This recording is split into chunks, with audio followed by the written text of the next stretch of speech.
Negocios. El capitán John Somers ancló el Fortuna en la bahía de San Francisco, a suficiente distancia de la orilla como para que ningún valiente tuviera la audacia de lanzarse al agua y nadar hasta la costa. Había advertido a la tripulación que el agua fría y las corrientes despachaban en menos de 20 minutos, en caso que no lo hicieran los tiburones. Era su segundo viaje con el hielo y se sentía más seguro. Antes de entrar por el estrecho canal del Golden Gate, hizo abrir varios toneles de ron, los repartió generosamente entre los marineros y cuando estuvieron ebrios, desenfundó un par de pistolones y los obligó a colocarse boca abajo en el suelo. El segundo de a bordo los encadenó con cepos en los pies ante el desconcierto de los pasajeros embarcados en Valparaíso, que observaban la escena en la primera cubierta sin saber qué diablos ocurría. Entretanto, desde el muelle, los hermanos Rodríguez de Santa Cruz habían enviado una flotilla de botes para conducir a tierra a los pasajeros y la preciosa carga del vapor. La tripulación sería liberada para maniobrar el zarpe del barco en el momento del regreso, después de recibir más licor y un bono en monedas auténticas de oro y plata, por el doble de sus salarios. Eso no compensaba el hecho de que no podrían perderse tierra adentro en busca de las minas, como casi todos planeaban, pero al menos servía de consuelo. El mismo método había empleado en el primer viaje con excelentes resultados. Se jactaba de tener uno de los pocos barcos mercantes que no había sido abandonado en la demencia del oro. Nadie se atrevía a desafiar a ese pirata inglés, hijo de la puta madre y de Francis Drake, como lo llamaban, porque no les cabía duda alguna que era capaz de descargar sus trabucos en el pecho de cualquiera que se le alzara. En los muelles de San Francisco se apilaron los productos enviados por Paulina desde Valparaíso: huevos, quesos frescos, verduras, frutas del verano chileno, mantequilla, sidra, pescados y mariscos, embutidos de la mejor calidad, carne de vacuno y toda suerte de aves rellenas y condimentadas listas para cocinar. Paulina había encargado a las monjas pasteles coloniales de dulce de leche y tortas de 1000 hojas, así como los guisos más populares de la cocina criolla, que viajaron congelados en las cámaras de nieve azul. El primer envío fue arrebatado en menos de 3 días, con una utilidad tan asombrosa que los hermanos descuidaron sus otros negocios para concentrarse en el prodigio del hielo. Los trozos de témpano se derretían lentamente durante la navegación, pero quedaba mucho, y a la vuelta el capitán pensaba venderlo a precio de usurero en Panamá. Fue imposible mantener callado el éxito apabullante del primer viaje y la noticia de que había unos chilenos navegando con pedazos de un glaciar a bordo. Y esta noticia corrió como pólvora. Pronto se formaron sociedades para hacer lo mismo con Iceberg de Alaska, pero resultó imposible conseguir tripulantes y productos frescos capaces de competir con los de Chile, y Paulina pudo continuar su intenso negocio sin rivales, mientras conseguía un segundo vapor para ampliar la empresa. También las cajas de libros eróticos del capitán Somers se vendieron en un abrir y cerrar de ojos, pero bajo un manto de discreción y sin pasar por las manos de los hermanos Rodríguez de Santa Cruz. El capitán debía evitar a toda costa que se levantaran voces virtuosas, como había ocurrido en otras ciudades, cuando la censura los confiscaba por inmorales y terminaban ardiendo en hogueras públicas. En Europa circulaban secretamente en ediciones de lujo entre señorones y coleccionistas, pero las mayores ganancias se obtenían de ediciones para consumo popular.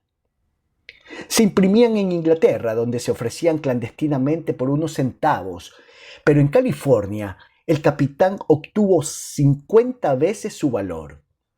En vista del entusiasmo por esa clase de literatura, se le ocurrió incorporar ilustraciones, porque la mayoría de los mineros solo leía títulos de periódicos. Las nuevas ediciones ya se estaban imprimiendo en Londres con dibujos vulgares, pero explícitos, que a fin de cuentas era lo único que interesaba. Esa misma tarde, John Somers, instalado en el salón del mejor hotel de San Francisco, cenaba con los hermanos Rodríguez de Santa Cruz, quienes en pocos meses habían recuperado su aspecto de caballeros. Nada quedaba de los hirsutos cavernícolas que meses antes buscaban oro.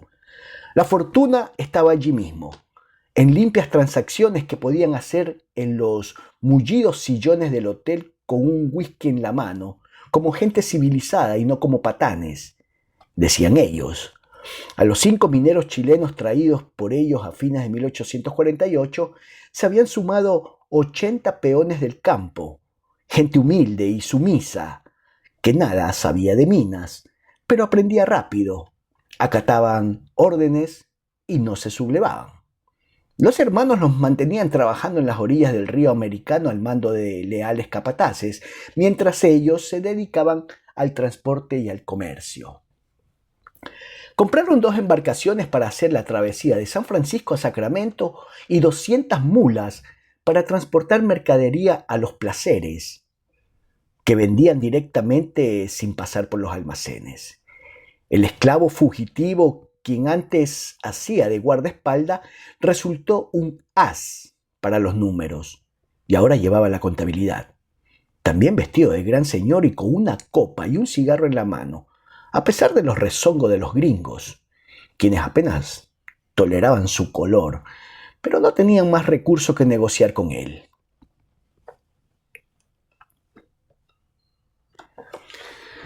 Su señora manda decir que en el próximo viaje del Fortuna se viene con los niños, las criadas y el perro. Dice que vaya pensando dónde se instalarán porque no piensa vivir en un hotel. Le comunicó el capitán a Feliciano Rodríguez de Santa Cruz. ¡Qué idea tan descabellada! La explosión del oro se acabará de repente y esta ciudad volverá a ser el villorio que fue 2 años atrás. Ya hay signos de que el mineral ha disminuido. Se acabaron esos hallazgos de pepas como peñascos. ¿Y a quién le importará California cuando se termine? Cuando vine por primera vez esto parecía un campamento de refugiados, pero se ha convertido en una ciudad como Dios manda. Francamente, no creo que desaparezca de un soplido. Es la puerta del oeste por el Pacífico. Eso dice Paulina en su carta. Sigue el consejo de tu mujer, Feliciano. Mira que tiene ojo de lince, interrumpió su hermano. Además, no habrá modo de detenerla. En el próximo viaje ella viene conmigo. No olvidemos que es la patrona del Fortuna. Sonrió el capitán. Le sirvieron ostras frescas del Pacífico, uno de los pocos lujos gastronómicos de San Francisco. Tórtolas rellenas con almendras y peras, confitadas del cargamento de Paulina, que el hotel compró de inmediato. El vino tinto también provenía de Chile y la champaña de Francia. Se había corrido la voz de la llegada de los chilenos con el hielo y se llenaron todos los restaurantes y hoteles de la ciudad con parroquianos ansiosos por regalarse con las delicias frescas antes que se agotaran. Estaban encendiendo los puros para acompañar el café y el brandy cuando John Somers sintió un palmotazo en el hombro que por poco le tumba el vaso. Al volverse, se encontró frente a Jacob Todd, a quien no había visto desde hacía más de 3 años, cuando lo desembarcó en Inglaterra, pobre y humillado. Era la última persona que esperaba ver y demoró un instante en reconocerlo porque el falso misionero de antaño parecía una caricatura de yanqui. Había perdido peso y pelo. 2 largas patillas le enmarcaban la cara. Vestía un traje a cuadros algo estrecho para su tamaño, botas de culebra y un incongruente sombrero blanco de Virginia. Además asomaban lápices, libretas y hojas de periódico por los 4 bolsillos de su chaqueta.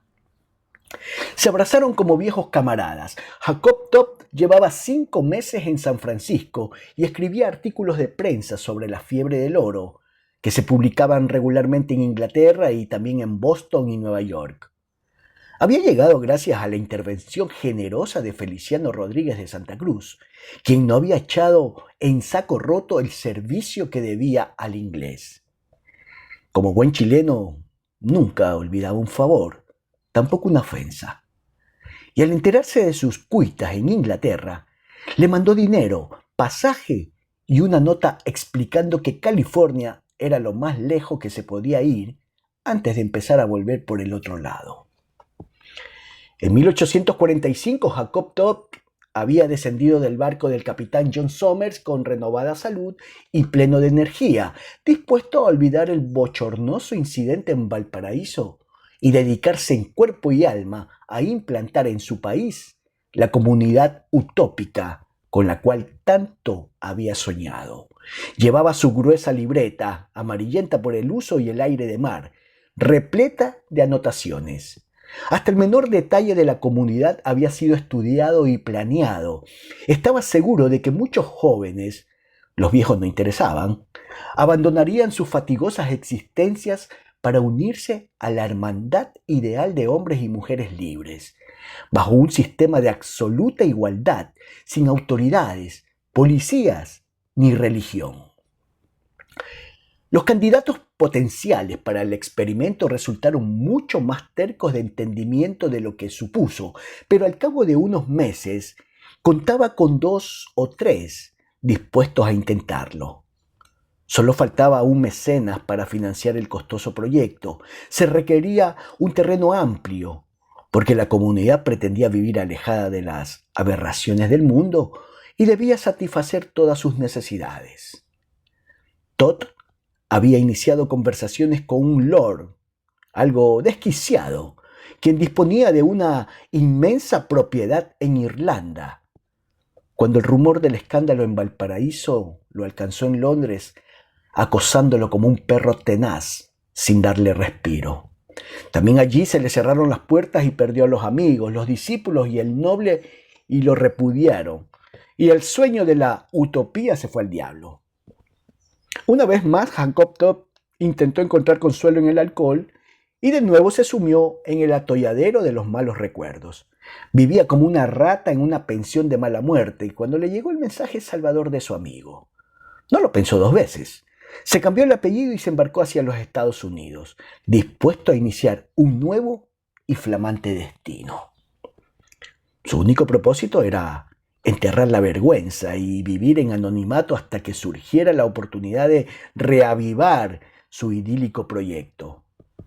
Lo primordial sería conseguir un empleo. Su pensión se había reducido y los tiempos gloriosos del ocio estaban terminando. Al llegar a Nueva York, se presentó a un par de periódicos ofreciéndose como corresponsal en California y luego hizo el viaje al oeste por el Istmo de Panamá. ¿Por qué no le dio el coraje para hacerlo por el estrecho de Magallanes y volver a pisar Valparaíso, donde la vergüenza lo esperaba intacta y la hermosa Miss Rose volvería a oír su nombre mancillado? En California, su amigo Feliciano Rodríguez de Santa Cruz lo ayudó a instalarse y conseguir empleo en el diario más antiguo de San Francisco.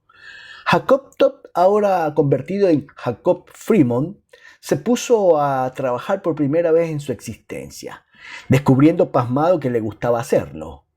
Recorría la región escribiendo sobre cuánto asunto captaba su atención, incluyendo las masacres de indios, los inmigrantes provenientes de todos los rincones del planeta, la especulación desenfrenada de los mercaderes, la justicia rápida de los mineros y el vicio generalizado. Uno de sus reportajes por poco le cuesta la vida. Describió con eufemismos, pero con perfecta claridad, la forma en que operaban algunos garitos con dados marcados, naipes aceitados, licor adulterado, drogas, prostitución y la práctica de intoxicar con alcohol a las mujeres hasta dejarlas inconscientes para vender por $1 el derecho a violarlas a cuantos hombres desearan participar en la diversión. Todo esto amparado por las mismas autoridades que debieran combatir tales vicios, escribió como conclusión. Le cayeron encima los gángsters, el jefe de la policía y los políticos. Debió hacerse humo por un par de meses hasta que se enfriaran los ánimos. A pesar del tropiezo, sus artículos aparecían regularmente y se estaba convirtiendo en una voz respetada. Tal como le dijo a su amigo John Somers. Andaba buscando el anonimato. Estaba encontrando la celebridad. Al final la cena, Jacob Freeman invitó a sus amigos a la función del día. Una china que se podía observar pero no tocar. Se llamaba A. Toy y se había embarcado en un clipper con su marido, un comerciante de edad provecta que tuvo el buen gusto de morirse en alta mar y dejarla libre. Ella no perdió tiempo en lamentos de viuda y para animar el resto de la travesía se convirtió en amante del capitán, quien resultó ser un hombre generoso. Al bajar en San Francisco, rozagante y enriquecida, notó las miradas de lascivia que la seguían y tuvo la brillante idea de cobrar por ellas. Alquiló 2 cuartos, perforó agujeros en la pared divisoria y por 1 onza de oro vendía el privilegio de mirarla. Los amigos siguieron a Jacob Freeman de buen humor y con unos cuantos dólares de soborno pudieron saltarse la fila y entrar entre los primeros. Los condujeron a una habitación estrecha, saturada de humo de tabaco, donde se apretujaba una docena de hombres con la nariz pegada a la pared. Se asomaron por los incómodos agujeros, sintiéndose como escolares ridículos, y vieron en el otro cuarto a una hermosa joven vestida con un kimono de seda abierto en ambos lados de la cintura a los pies. Debajo estaba desnuda. Los espectadores rugían ante cada uno de los lánguidos movimientos que revelaban parte de su delicado cuerpo. John Somers y los hermanos Rodríguez de Santa Cruz se doblaban de risa, sin poder creer que la necesidad de mujeres fuera tan agobiante. Allí se separaron y el capitán con el periodista fueron a tomar una última copa. Después de escuchar el recuento de los viajes y aventuras de Jacob, el capitán decidió confiar en él. ¿Se acuerda de Elisa, la niña que vivía con mis hermanos en Valparaíso? Perfectamente. Escapó de la casa hace casi 1 año y tengo buenas razones para creer que está en California. He tratado de encontrarla, pero nadie ha oído de ella o de alguien con su descripción. Las únicas mujeres que han llegado solas aquí son prostitutas. No sé cómo vino, en caso que lo haya hecho. El único dato es que partió en busca de su enamorado, un joven chileno de nombre Joaquín Andieta. ¿Joaquín Andieta? Lo conozco, fue amigo mío en Chile. Es un fugitivo de la justicia, lo acusan de robo. No lo creo. Andieta era un joven muy noble. En realidad tenía tanto orgullo y sentido del honor que resultaba difícil acercarse a él. ¿Y me dice que Elisa y él están enamorados? Bueno, solo sé que él se embarcó para California en diciembre de 1848. 2 meses más tarde desapareció la niña. Mi hermana cree que vino siguiendo a Andieta, aunque no puedo imaginar cómo lo hizo sin dejar rastro. Como usted se mueve por los campamentos y los pueblos del norte, tal vez logre averiguar algo. Bueno, haré lo que pueda, capitán. Está bien. Mis hermanos y yo se lo agradeceremos eternamente, Jacob. Elisa Somers se quedó con la caravana de Joe Rompehuesos, donde tocaba el piano y se repartían las propinas a medias con la madame. Compró un cancionero de música americana y otro de latina para animar las veladas y horas ociosas, que eran muchas. Enseñaba a leer al niño indio, ayudaba en las múltiples tareas cotidianas y cocinaba. Como decían los de la comparsa, jamás habían comido mejor. Con la misma carne seca, frijoles y tocinos de siempre, preparaba sabrosos platos creados en el entusiasmo del momento. Compraba condimentos mexicanos y los agregaba a las recetas chilenas de mamá Fresia, con deliciosos resultados. Hacía tartas sin más ingredientes que grasa, harina y fruta en conserva, pero si conseguía huevos y leche, su inspiración se elevaba a celestiales cumbres gastronómicas.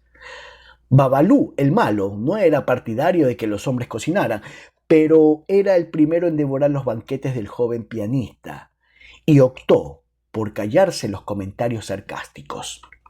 Acostumbrado a montar guardia durante la noche, el gigante dormía a pierna suelta gran parte del día.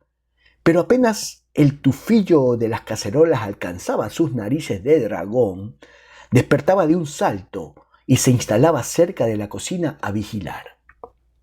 Sufría de un apetito insaciable y no había presupuesto capaz de llenar su grandiosa barriga. Antes de la llegada del chilenito, como llamaban al falso Elías Andieta, su dieta básica consistía en animales que lograba cazar. Partía a lo largo, aliñaba con un puñado de sal gruesa y colocaba sobre las brasas hasta carbonizarlos. Así podía tragar un venado en un par de días. En contacto con la cocina del pianista, se le refinó el paladar. Salía de caza a diario, escogía las presas más delicadas y se las entregaba limpias y descueradas. Por los caminos Elisa encabezaba la caravana montada en su robusto jamelgo, que a pesar del triste aspecto resultó tan noble como un alazán de pura sangre, con el rifle inútil atravesando en la montura y el niño del tambor en la grupa. Se sentía tan cómoda en ropa de hombre que se preguntaba si alguna vez podría vestirse nuevamente de mujer. De una cosa estaba segura: no se pondría un corsé ni para el día de su casamiento con Joaquín Andieta. Si llegaban a un río, las mujeres aprovechaban para juntar agua en barriles, lavar ropa y bañarse. Esos eran los momentos más difíciles para ella. Debía inventar pretextos cada vez más rebuscados para asearse sin testigos. Joe Rompehuesos era una fornida holandesa de Pensilvania, quien encontró su destino en la inmensidad del oeste. Tenía talento de ilusionista para los naipes y los dados. El juego con trampa la apasionaba. Se había ganado la vida apostando hasta que se le ocurrió montar el negocio de las chicas y recorrer la Veta Madre, buscando oro, como llamaba a esa forma de practicar la minería. Estaba segura que el joven pianista era homosexual y por lo mismo le tomó un cariño similar al que sentía por el indiecito. No permitía que sus chicas le hicieran burla o Babalú lo llamara con sobrenombres.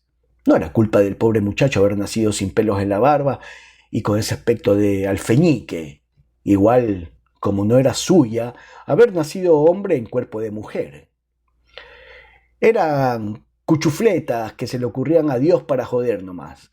Había comprado el niño por $30 a unos vigilantes yanquis, que habían exterminado al resto de la tribu. Entonces tenía 4 o 5 años, era apenas un esqueleto con la panza llena de gusanos.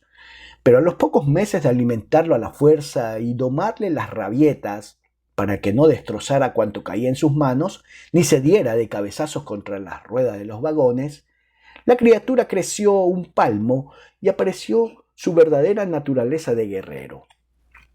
Era estoico, hermético y paciente. Lo llamó Tom sin tribu, para que no se le olvidara el deber de la venganza. El nombre es inseparable del ser, decían los indios, y Joe así lo creía, por eso había inventado su propio apellido. Las palomas mancilladas de la caravana eran 2 hermanas de Missouri, quienes habían hecho el largo viaje por tierra y por el camino perdieron a sus familias. Esther, una joven de 18 años, escapada de su padre, un fanático religioso que la azotaba, y una hermosa mexicana, hija de padre gringo y madre india, quien pasaba por blanca y había aprendido 4 frases en francés para despistar a los distraídos, porque según el mito popular, las francesas eran más expertas. En aquella sociedad de aventureros y rufianes también había una aristocracia racial. Los blancos aceptaban a las mestizas color canela, pero despreciaban cualquier mezcla con negro. Las 4 mujeres agradecían la suerte de haberse encontrado con Joe Rompehuesos. Esther era la única sin experiencia anterior, pero las otras habían trabajado en San Francisco y conocían la mala vida. No les habían tocado salones de alta categoría, sabían de golpes, enfermedades, drogas y la maldad de los alcahuetes. Habían contraído incontables infecciones, aguantado remedios brutales y tantos abortos que habían quedado estériles. Pero lejos de lamentarlo, lo consideraban una bendición. De aquel mundo de infamias, Joe las había rescatado llevándoselas lejos. Después las sostuvo en el largo martirio de la abstinencia para quitarles la adicción al opio y al alcohol. Las mujeres le pagaron con una lealtad de hijas, porque además las trataba con justicia y no les robaba. La presencia tremebunda de Babalú desalentaba a clientes violentos y borrachos odiosos. Comían bien y los vagones itinerantes les parecían un buen aliciente para la salud y el ánimo. En esas inmensidades de cerros y bosques se sentían libres. Nada fácil ni romántico existía en sus vidas, pero habían ahorrado un poco de dinero y podían irse si así lo deseaban. Sin embargo, no lo hacían, porque ese pequeño grupo humano era lo más parecido a una familia que tenían. También las chicas de Joe Rompehuesos estaban convencidas de que el joven Elías Andieta, esmirriado y con voz aflautada, era marica. Eso les daba tranquilidad para desvestirse, lavarse y hablar cualquier tema en su presencia como si fuera una de ellas. La aceptaron con tal naturalidad que Elisa solía olvidar su papel de hombre, aunque Babalú se encargaba de recordárselo. Había asumido la tarea de convertir a ese pusilánime en un varón y lo observaba de cerca, dispuesto a corregirlo cuando se sentaba con las piernas juntas o sacudía su corta melena en un gesto nada viril. Le enseñó a limpiar y a engrasar sus armas, pero perdió la paciencia tratando de afinarle la puntería. Cada vez que apretaba el gatillo, su alumno cerraba los ojos. No se impresionaba por la Biblia de Elías Andieta, por el contrario, sospechaba que la usaba para justificar sus ñoñerías, y era de opinión que si el muchacho no pensaba convertirse en un maldito predicador, ¿para qué demonios leía sandeces? Mejor se dedicara a los libros cochinos, a ver si se le ocurrían algunas ideas de macho. Escasamente era capaz de firmar su nombre y leía a duras penas, pero no lo admitía ni muerto. Decía que le fallaba la vista y no alcanzaba a ver bien las letras. Aunque podía dar un tiro entre los ojos a una liebre despavorida a 100 metros de distancia. Solía pedir al chilenito que leyera en voz alta los periódicos atrasados y los libros eróticos de la Rompehuesos, no tanto por las partes cochinas como por el romance, que siempre lo conmovía. Se trataban invariablemente de amores incendiarios entre un miembro de la nobleza europea y una plebeya, o a veces al revés. Una dama aristocrática perdía el seso por un hombre rústico, pero honesto y orgulloso. En estos relatos, las mujeres eran siempre bellas y los galanes incansables en su ardor. El telón de fondo era una seguidilla de bacanales, pero a diferencia de otras novelitas pornográficas de 10 centavos que se vendían por allí, estas tenían argumento. Elisa leía en voz alta sin manifestar sorpresa, como si viniera de vuelta de los peores vicios, mientras a su alrededor Babalú y 3 de las palomas escuchaban pasmados. Esther no participaba en esas sesiones porque le parecía mayor pecado describir aquellos actos que cometerlos. A Elisa le ardían las orejas, pero no podía menos que reconocer la inesperada elegancia con que esas porquerías estaban escritas. Algunas frases le recordaban el estilo impecable de Miss Rose. Joe Rompehuesos, a quien la pasión carnal en ninguna de sus formas interesaba en lo más mínimo, y por lo mismo esas lecturas la aburrían, cuidaba personalmente que ni una palabra de aquello hiriera las inocentes orejas de Tom sin tribu. Lo estoy criando para jefe indio, no para alcahuete de putas, decía, y en su afán de hacerlo macho, tampoco permitía que el chiquillo la llamara abuela. Yo no soy abuela de nadie, carajo. Yo soy la rompehuesos. ¿Me has entendido, condenado mocoso? Sí, abuela. Babalú, el malo, un ex convicto de Chicago, había atravesado a pie el continente mucho antes de la fiebre del oro. Hablaba lenguas de indios y había hecho de un cuanto hay para ganarse la vida. Desde fenómeno en un circo ambulante donde tan pronto levantaba un caballo por encima de su cabeza, como arrastraba con los dientes un vagón cargado de arena, hasta estibador en los muelles de San Francisco. Allí fue descubierto por la rompehuesos y se empleó en la caravana. Podía hacer el trabajo de varios hombres y con él no se necesitaba más protección. Juntos podían espantar a cualquier número de contrincantes, como lo demostraron en más de una ocasión. Tienes que ser fuerte o te demolerán, chilenito, le aconsejaba a Elisa. No creas que yo he sido siempre como me ves. Antes yo era como tú, enclenque y medio pánfilo, pero me puse a levantar pesas y mírame los músculos. Ahora nadie se atreve conmigo. Babalú, tú mides más de 2 metros y pesas como una vaca. Nunca voy a ser como tú. El tamaño nada tiene que ver, hombre. Son los cojones los que cuentan. Siempre fui grande, pero igual se reían de mí. ¿Quién se burlaba de ti? ¿Todo el mundo? Hasta mi madre, que en paz descanse. Te voy a decir algo que nadie sabe. ¿Sí? ¿Te acuerdas de Babalú el bueno? Ese era yo antes. Pero desde hace 20 años soy Babalú el malo. Y me va mucho mejor. Palomas mancilladas. En diciembre el invierno descendió de súbito a los faldeos de la sierra y millares de mineros debieron abandonar sus pertenencias para trasladarse a los pueblos en espera de la primavera. La nieve cubrió con un manto piadoso el vasto terreno horadado por aquellas hormigas codiciosas y el oro que aún quedaba volvió a descansar en el silencio de la naturaleza. Joe Rompehuesos condujo su caravana a uno de los pequeños pueblos recién nacidos a lo largo de la Veta Madre, donde alquiló un galpón para invernar.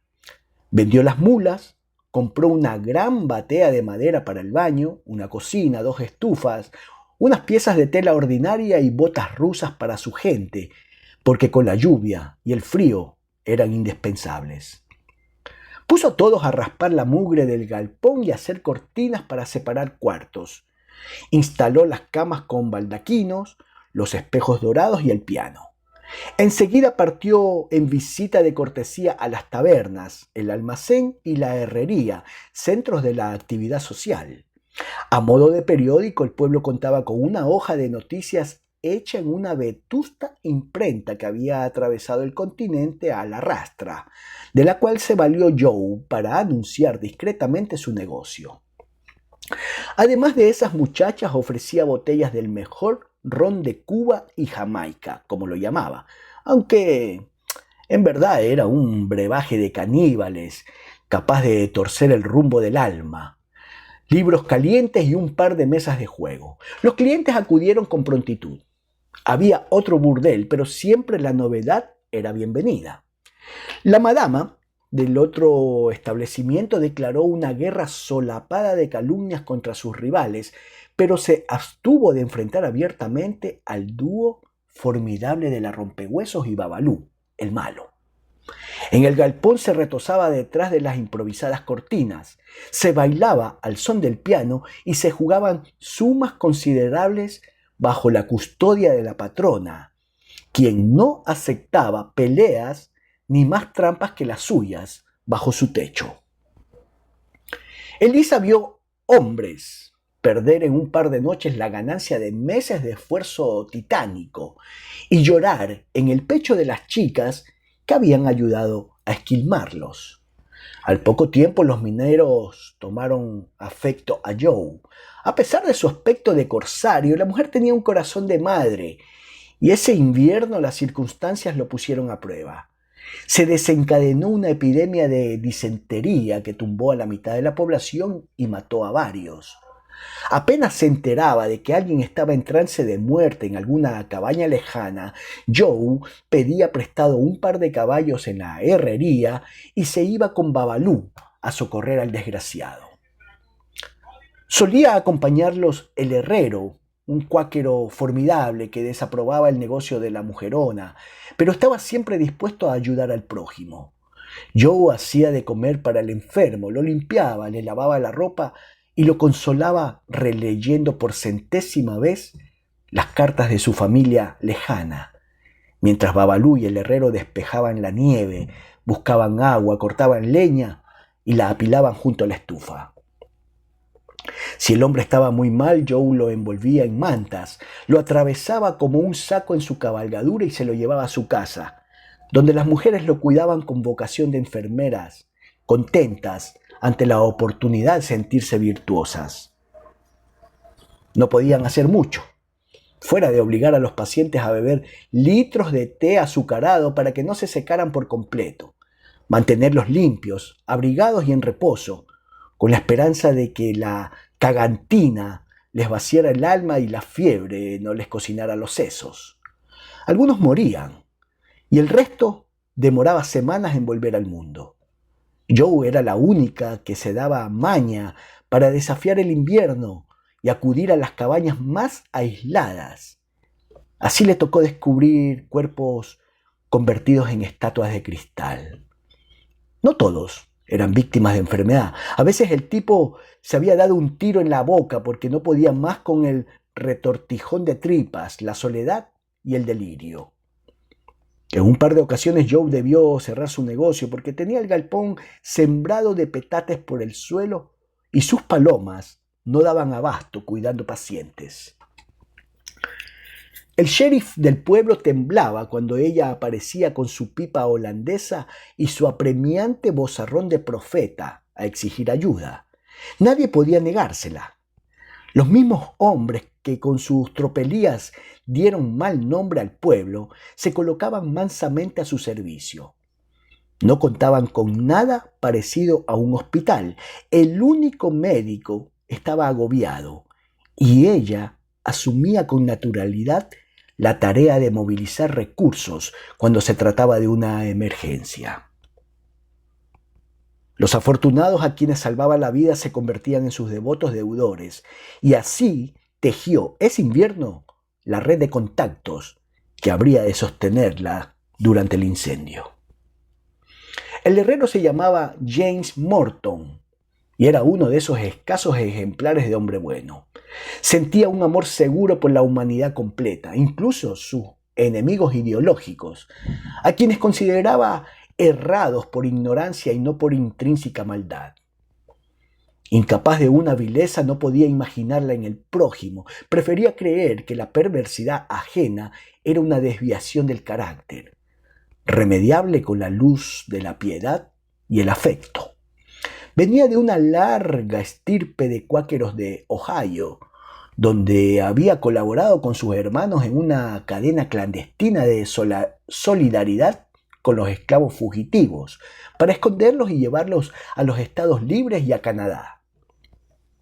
Sus actividades atrajeron la ira de los esclavistas y una noche cayó sobre la granja una turba y le prendió fuego, mientras la familia observaba inmóvil, porque, fiel a su fe, no podía tomar armas contra sus semejantes. Los Morton debieron abandonar su tierra y se dispersaron, pero se mantenían en estrecho contacto porque pertenecían a la red humanitaria de las abolicionistas. A James, buscar oro no le parecía un medio honorable de ganarse la existencia, porque nada producía y tampoco prestaban servicios. La riqueza envilece el alma, complica la existencia y engendra infelicidad, sostenía. Además, el oro era un metal blando, inútil para fabricar herramientas. No lograba entender la fascinación que ejercían los demás. Alto, fornido, con una tupida barba color avellana, ojos celestes y gruesos brazos marcados por incontables quemaduras, era la reencarnación del dios Vulcano, iluminado por el resplandor de su forja. En el pueblo había solo 3 cuáqueros, gente de trabajo y familia, siempre contentos de su suerte.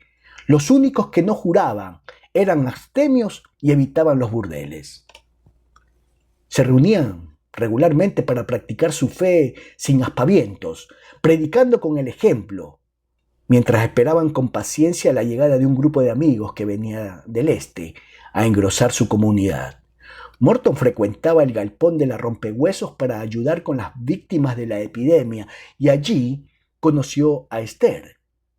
Iba a visitarla y le pagaba por el servicio completo, pero solo se sentaba a su lado a conversar.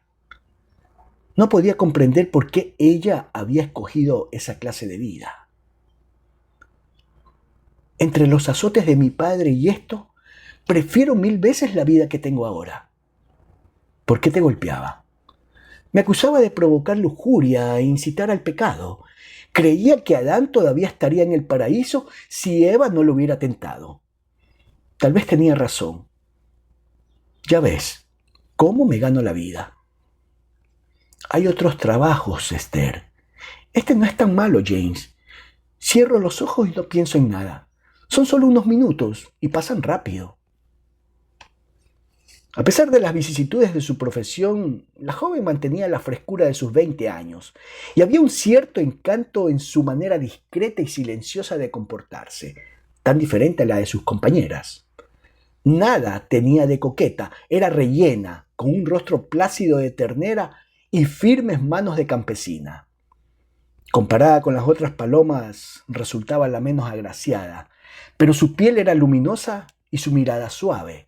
El herrero no supo cuándo empezó a soñar con ella, a verla en las chispas de la fragua, en la luz del metal caliente y en el cielo despejado, hasta que no pudo seguir ignorando esa materia algodonosa que le envolvía el corazón y amenazaba con sofocarlo.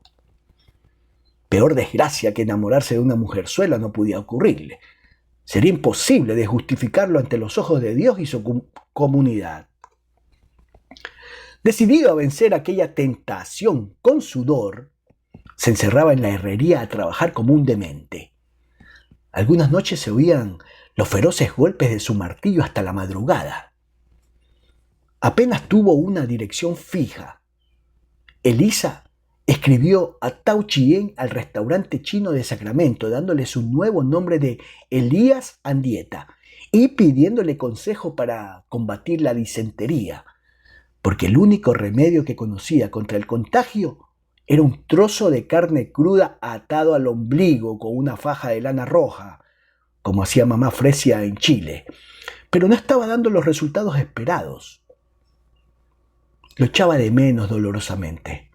A veces amanecía abrazada a Tonsin Tribu, imaginando en la confusión de la duermevela que era Tao Chien, pero el olor a humo del niño la devolvía a la realidad. Nadie tenía aquella fresca fragancia de mar de su amigo. La distancia que los separaba era corta en millas, pero la inclemencia del clima volvía la ruta ardua y peligrosa.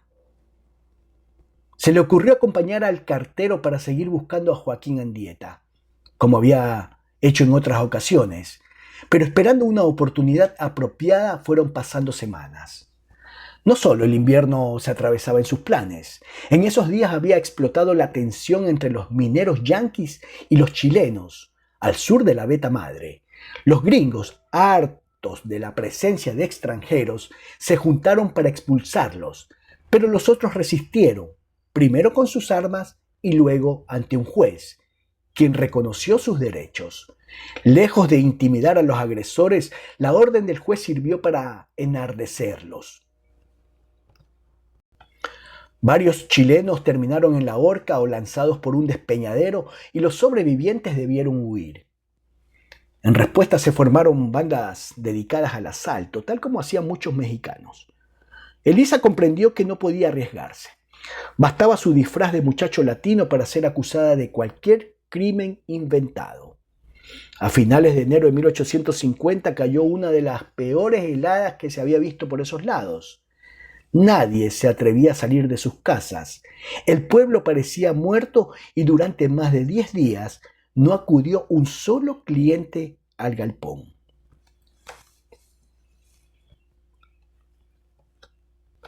Hacía tanto frío que el agua en las palanganas amanecía sólida, a pesar de las estufas siempre encendidas, y algunas noches debieron meter el caballo de Lisa al interior de la casa para salvarlo de la suerte de otros animales que amanecían presos en bloques de hielo.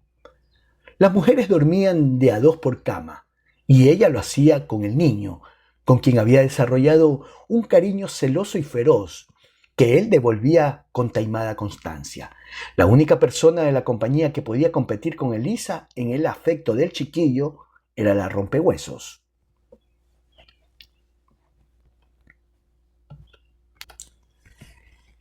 Esta criatura no se ríe nunca, le contaba a Tao Chien en las cartas. Babalú, el malo, no sabía dormir de noche y pasaba las largas horas de oscuridad paseando de un extremo a otro del galpón, con sus botas rusas, sus aporreadas pieles y una manta sobre los hombros. Dejó de afeitarse la cabeza y lucía una corta pelambrera de lobo igual a la de su chaqueta. Esther le había tejido un gorro de lana color amarillo patito, que lo cubría hasta las orejas y le daba un aire de monstruoso bebé. Fue él quien sintió unos débiles golpes aquella madrugada y tuvo el buen criterio de distinguirlos del ruido del temporal. Entreabrió la puerta y con su pistolón en mano encontró un bulto tirado en la nieve. Alarmado llamó a Joe y entre los dos, luchando con el viento para que no arrancara la puerta de cuajo, lograron arrastrarlo al interior. Era un hombre medio congelado. No fue fácil reanimar al visitante. Mientras Babalú lo friccionaba e intentaba echarle brandy por la boca, Joe despertó a las mujeres. Animaron el fuego de las estufas y pusieron a calentar agua para llenar la bañera, donde lo sumergieron hasta que poco a poco fue reviviendo. Perdió el color azul y pudo articular unas palabras. Tenía la nariz, los pies y las manos quemados por el hielo. Era un campesino del estado mexicano de Sonora que había venido como millares de sus compatriotas a los placeres de California, dijo. Se llamaba Jack, nombre gringo que sin duda no era el suyo, pero tampoco los demás en esa casa usaban sus nombres verdaderos. En las horas siguientes se estuvo varias veces en el umbral de la muerte, pero cuando parecía que ya nada se podía hacer por él, regresaba del otro mundo y tragaba unos chorros de licor. A eso de las 8, cuando por fin amainó el temporal, Joe ordenó a Babalú que fuera a buscar al doctor. Al oírla, el mexicano, quien permanecía inmóvil y respiraba a gorgoritos como un pez, abrió los ojos y lanzó un ¡no! Estrepitoso, asustándolos a todos. Nadie debía saber que estaba allí. Exigió con tal ferocidad que no se atrevieron a contradecirlo. No fueron necesarias muchas explicaciones. Era evidente que tenía problemas con la justicia, y ese pueblo, con su horca en la plaza, era el último del mundo donde un fugitivo desearía buscar asilo.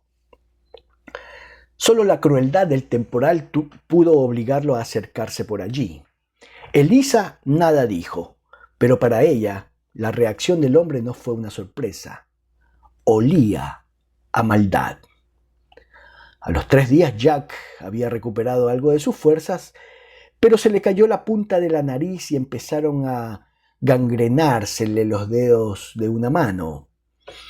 Ni así lograron convencerlo de la necesidad de acudir al médico. Prefería pudrirse de a poco que acabar ahorcado, dijo. Joe Rompehuesos reunió a su gente en el otro extremo del galpón y deliberaron en cuchicheos. Debían cortarle los dedos. Todos los ojos se volvieron hacia Babalú, el malo. ¿Yo? Ni de vaina. Babalú, hijo de la chingada, déjate de mariconerías, exclamó Joe furiosa. Hazlo tú, Joe. Yo no sirvo para eso. Si puedes destazar un venado, bien puedes hacer esto. ¿Qué son un par de miserables dedos? Una cosa es un animal y otra muy distinta es un cristiano. Ah, no lo puedo creer. Este hijo de la gran puta, con permiso de ustedes, muchachas, no es capaz de hacerme un favor insignificante como este. Después de todo lo que he hecho por ti, desgraciado. Disculpa, Joe. Nunca he hecho daño a un ser humano. ¿Pero de qué estás hablando? ¿No eres un asesino acaso? ¿No estuviste en prisión? Pero fue por robar ganado, confesó el gigante a punto de llorar de humillación. Yo lo haré, interrumpió Elisa, pálida pero firme. Se quedaron mirándola incrédulos. Hasta Tom sin tribu les parecía más apto para realizar la operación que el delicado chilenito. Necesito un cuchillo bien afilado, un martillo, aguja, hilo y unos trapos limpios.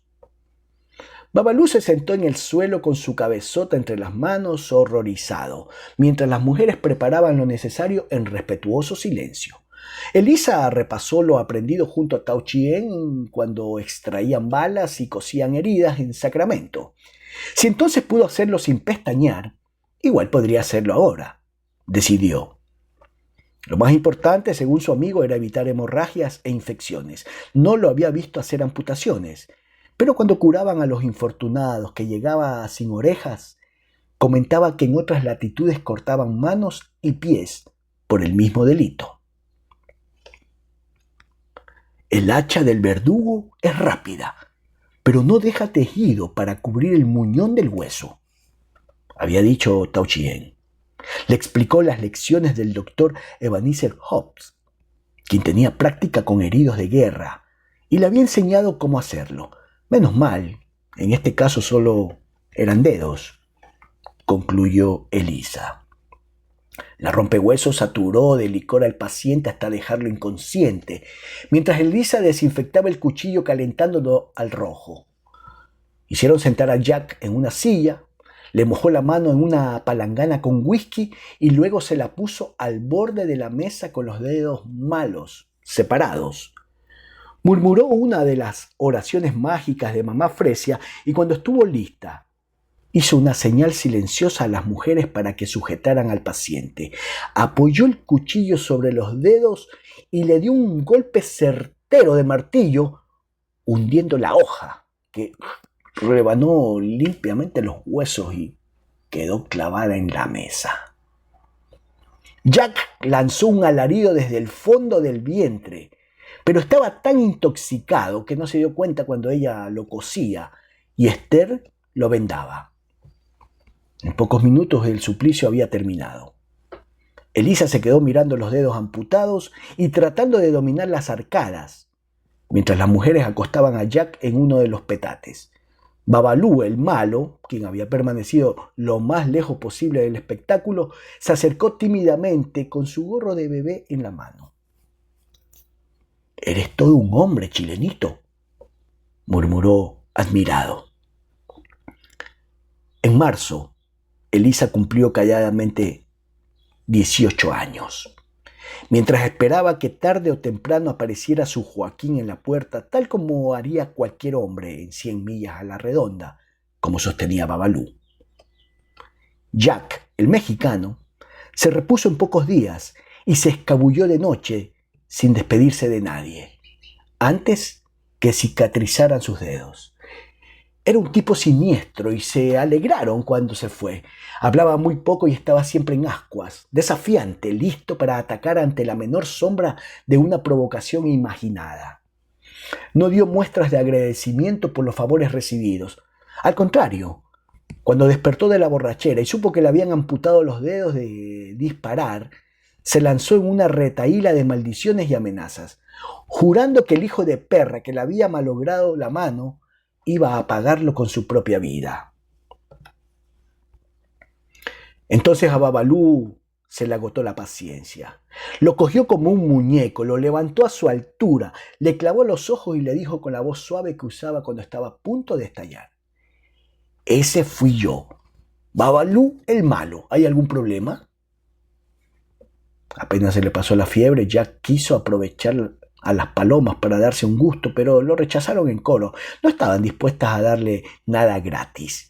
Y él tenía los bolsillos vacíos, como habían comprobado cuando lo desvistieron para meterlo en la bañera, la noche en que apareció congelado.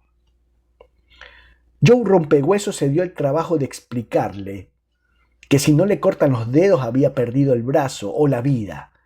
Así es que más le valía agradecer al cielo haber caído bajo su techo. Elisa no permitía que Tom sin tribu se acercara al tipo, y ella solo lo hacía para pasarle la comida y cambiar los vendajes, porque el olor de la maldad le molestaba como una presencia tangible. Tampoco Babalú podía soportarlo, y mientras estuvo en la casa, se abstuvo de hablarle. Consideraba a esas mujeres como sus hermanas y se ponía frenético cuando Jack se insinuaba con comentarios obscenos. Ni en caso de extrema necesidad se le habría ocurrido utilizar los servicios profesionales de sus compañeras. Para él equivalía a cometer incesto. Si su naturaleza lo apremiaba, iba a los locales de la competencia y le había advertido al chilenito que debía hacer lo mismo. En el caso improbable que se curara de sus malas costumbres de señorita. Mientras servía un plato de sopa a Jack, Elisa se atrevió finalmente a interrogarlo sobre Joaquín Andieta. ¿Murieta?, preguntó él desconfiado. Andieta. No lo conozco. Tal vez se trata del mismo, sugirió Elisa. ¿Qué quieres con él? Es mi hermano. Vine desde Chile para encontrarlo. ¿Cómo es tu hermano? No muy alto, con el pelo y los ojos negros, la piel blanca, como yo, pero no nos parecemos. Es delgado, musculoso, valiente y apasionado. Cuando habla todos se callan. Así es Joaquín Murieta, pero no es chileno, es mexicano. ¿Estás seguro? Seguro no estoy de nada, pero si veo a Murieta le diré que lo buscas. A la noche siguiente se fue y no supieron más de él, pero 2 semanas más tarde encontraron en la puerta del galpón una bolsa con 2 libras de café. Poco después Elisa la abrió para preparar el desayuno y vio que no era café, sino oro en polvo.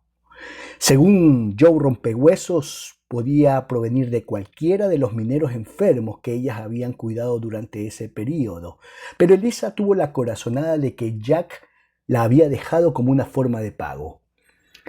Ese hombre no estaba dispuesto a deber un favor a nadie. El domingo supieron que el sheriff estaba organizando una partida de vigilantes para buscar al asesino de un minero. Lo habían encontrado en su cabaña, donde pasaba solo el invierno, con 9 puñaladas en el pecho y los ojos reventados. No había ni rastro de su oro y por la brutalidad del crimen echaron la culpa a los indios. Joe Rompehuesos no quiso verse en líos, enterró las 2 libras de oro debajo de un roble y dio instrucciones perentorias a su gente de cerrar la boca y no mencionar ni por broma al mexicano de los dedos cortados ni la bolsa de café. En los 2 meses siguientes los vigilantes mataron media docena de indios y se olvidaron del asunto, porque tenían entre manos otros problemas más urgentes. Y cuando el jefe de la tribu apareció dignamente a pedir explicaciones, también lo despacharon. Indios, chinos, negros o mulatos no podían atestiguar en un juicio contra un blanco. James Morton y los otros 3 cuáqueros del pueblo fueron los únicos que se atrevieron a enfrentar a la muchedumbre dispuesta al linchamiento. Se plantaron sin armas, formando un círculo en torno al condenado, recitando de memoria los pasajes de la Biblia que prohibían matar a un semejante. Pero la turba los apartó a empujones.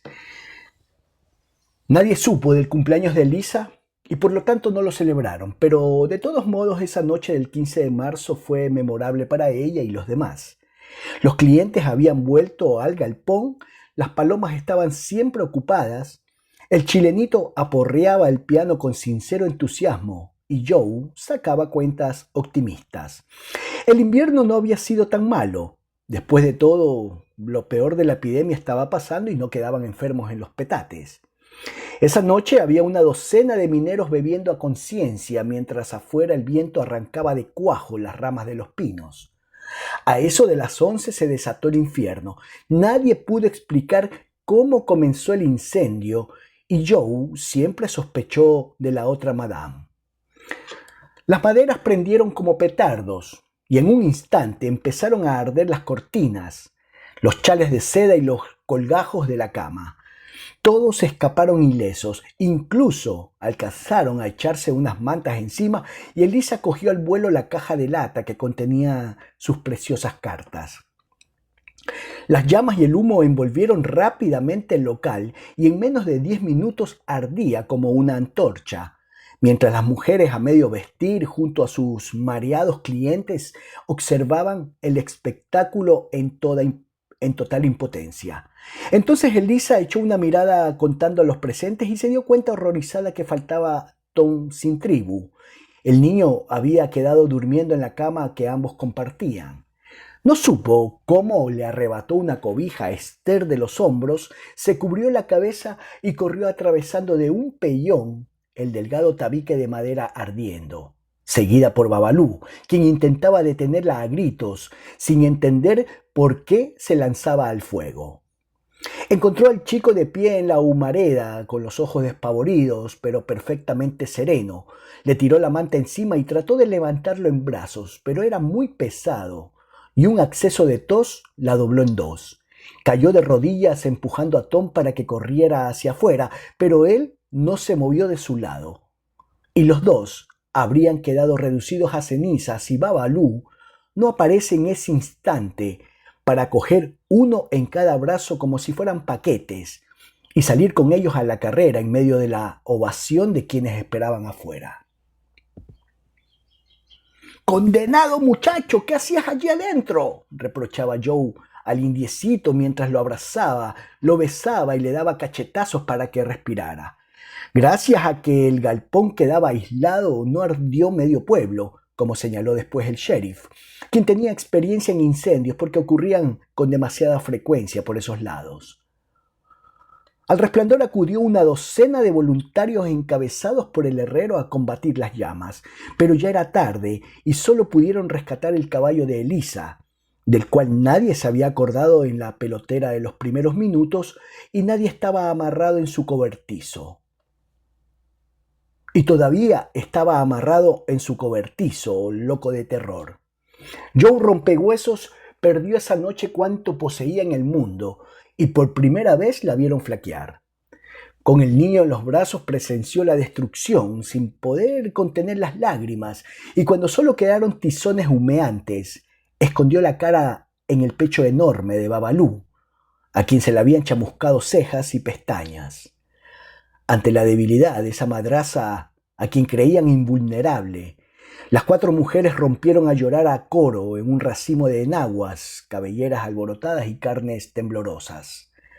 Pero la red de solidaridad comenzó a funcionar aún antes que se apagaran las llamas y en menos de una hora había alojamiento disponible para todos en varias casas del pueblo y uno de los mineros, a quien Joe salvó de la disentería, inició una colecta. El chilenito, Babalú y el niño, los 3 varones de la comparsa, pasaron la noche en la herrería. James Morton colocó 2 colchones con gruesas cobijas junto a la forja siempre caliente y sirvió un espléndido desayuno a sus huéspedes, preparado con esmero por la esposa del predicador, que los domingos denunciaba a grito abierto el ejercicio descarado del vicio, como llamaba a las actividades de los 2 burdeles.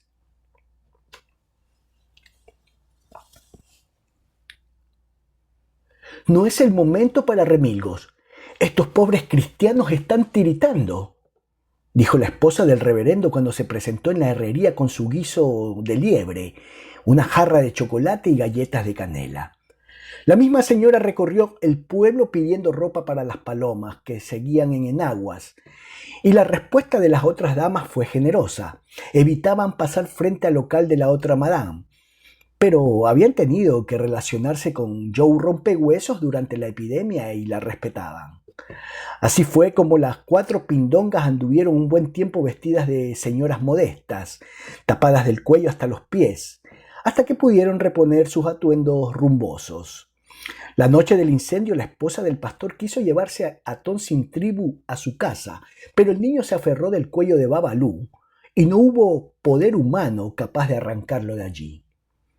El gigante había pasado horas insomne, con el chilenito acurrucado en uno de sus brazos y el niño en el otro, bastante picado por las miradas sorprendidas del herrero.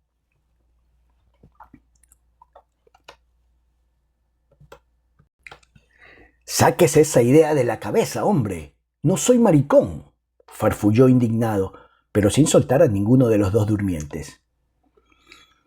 La colecta de los mineros y la bolsa de café enterrada bajo el roble sirvieron para instalar a los damnificados en una casa tan cómoda y decente que Joe Rompehuesos pensó renunciar a su compañía itinerante y establecerse allí. Mientras otros pueblos desaparecían cuando los mineros se movilizaban hacia nuevos lavaderos, este crecía, se afirmaba e incluso pensaban cambiarle el nombre por uno más digno. Cuando terminara el invierno, volverían a subir hacia los faldeos de la sierra nuevas oleadas de aventureros y la otra madame se estaba preparando. Joe Rompehuesos solo contaba con 3 chicas, porque era evidente que el herrero pensaba arrebatarle a Esther. Pero ya vería cómo se las arreglaba. Había ganado cierta consideración con sus obras de compasión y no deseaba perderla. Por primera vez en su agitada existencia se sentía aceptada en una comunidad. Eso era mucho más de lo que tuvo entre holandeses en Pensilvania, y la idea de echar raíces no estaba del todo mal a su edad.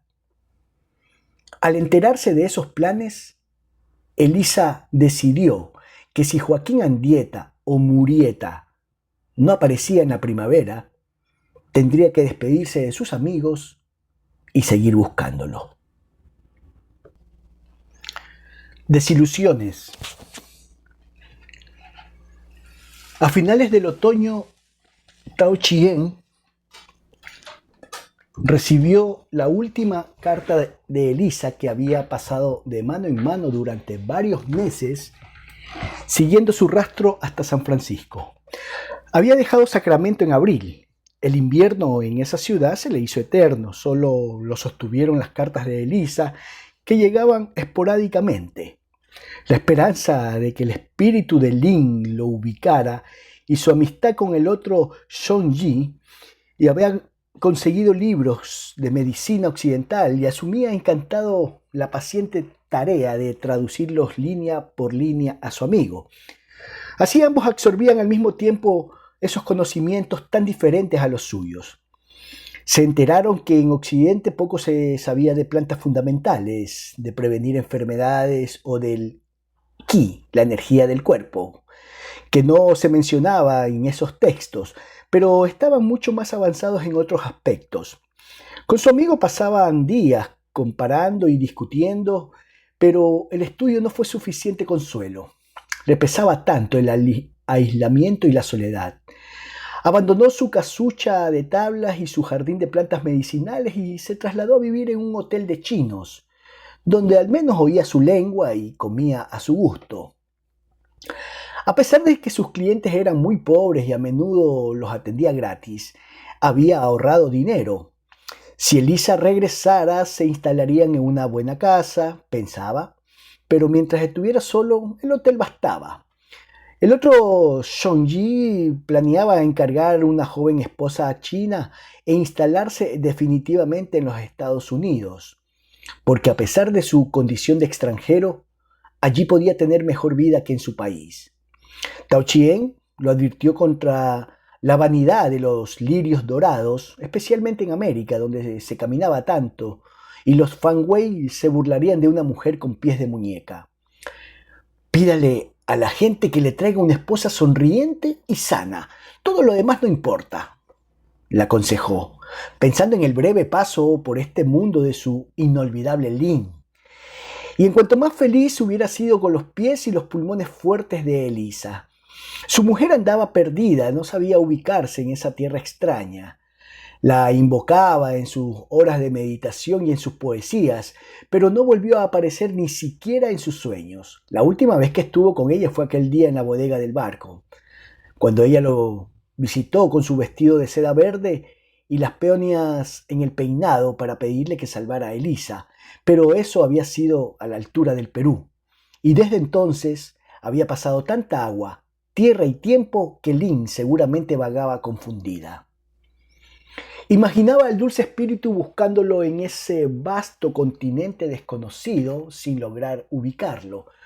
Por sugerencia del Shonji mandó pintar un retrato de ella, un artista recién llegado de Shanghái, un verdadero genio del tatuaje y el dibujo, quien siguió sus precisas instrucciones.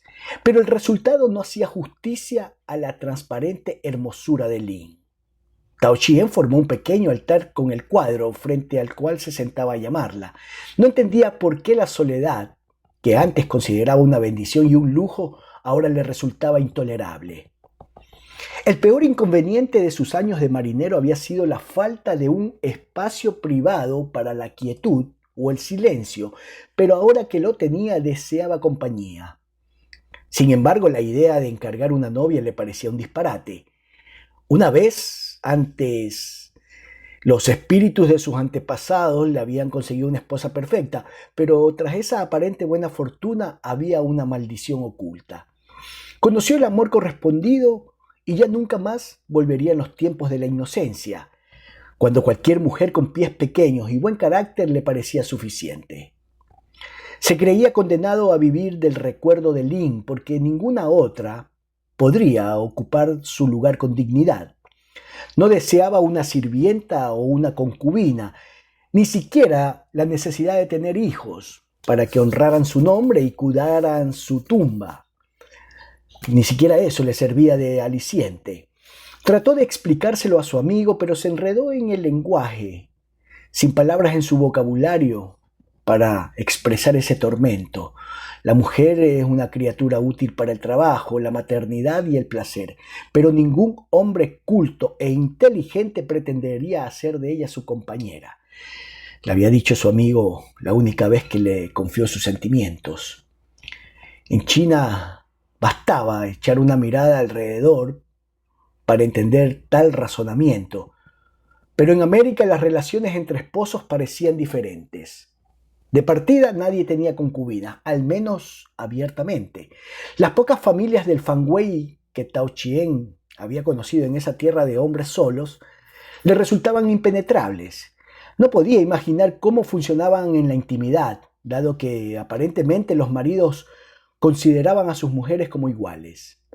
Era un misterio que le interesaba explorar, como tantos otros en ese extraordinario país.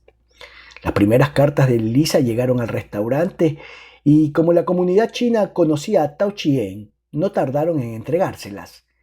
Esas largas cartas llenas de detalles eran su mejor compañía.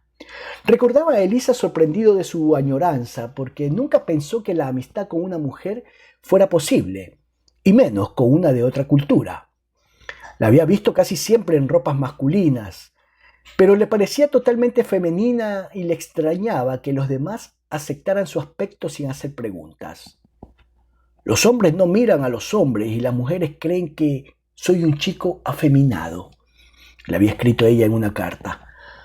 Para él, en cambio, era la muchacha vestida de blanco a quien quitó el corsé en una casucha de pescadores en Valparaíso, la enferma que se entregó sin reservas a sus cuidados en la bodega del barco, el cuerpo tibio pegado al suyo en las noches heladas bajo un techo de lona, la voz alegre, canturreando mientras cocinaba y el rostro de expresión grave cuando lo ayudaba a curar a los heridos.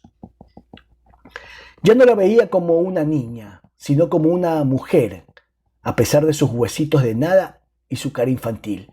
Pensaba en cómo cambió al cortarse el cabello y se arrepentía de no haber guardado su trenza. Idea que se le ocurrió antes, pero la descartó como una forma bochornosa de sentimentalismo. Al menos ahora podría tenerla en sus manos para invocar la presencia de esa amiga singular. En su práctica de meditación nunca dejaba de enviarle energía protectora para ayudarla a sobrevivir las 1000 muertes y desgracias posibles que procuraba no formular, porque sabía que quien se complace en pensar en lo malo acaba por convocarlo. A veces soñaba con ella y amanecía sudando, entonces echaba la suerte con sus palitos del el chin para ver lo invisible. En los ambiguos mensajes, Elisa aparecía siempre en marcha hacia la montaña, y eso lo tranquilizaba un poco. En septiembre de 1850 le tocó participar en una ruidosa celebración patriótica cuando California se convirtió en otro estado de la Unión. La nación americana abarcaba ahora todo el continente, desde el Atlántico hasta el Pacífico. Para entonces la fiebre del oro empezaba a transformarse en una inmensa desilusión colectiva y Tao veía masas de mineros debilitados y pobres, aguardando turno para embarcarse de vuelta a sus pueblos. Los periódicos calculaban en más de 90.000 los que retornaban. Ya no desertaban los marineros, por el contrario, no alcanzaban las naves para llevarse a todos los que deseaban partir. 1 de cada 5 mineros había muerto ahogado en los ríos, de enfermedad o de frío. Muchos parecían asesinados o se daban un balazo en la sien. Todavía llegaban extranjeros, embarcados con meses de anterioridad, pero el oro ya no estaba al alcance de cualquier audaz, con una batea, una pala y un par de botas. El tiempo de los héroes solitarios estaba terminando y en su lugar se instalaban poderosas compañías provistas de máquinas capaces de partir montañas con chorros de agua. Los mineros trabajaban a sueldo y los que se hacían ricos eran los empresarios, tan ávidos de fortuna súbita como los aventureros del 49, pero mucho más astutos, como aquel sastre judío de apellido Levi, que fabricaba pantalones de tela gruesa con doble costura y remaches metálicos, uniforme obligado de los trabajadores.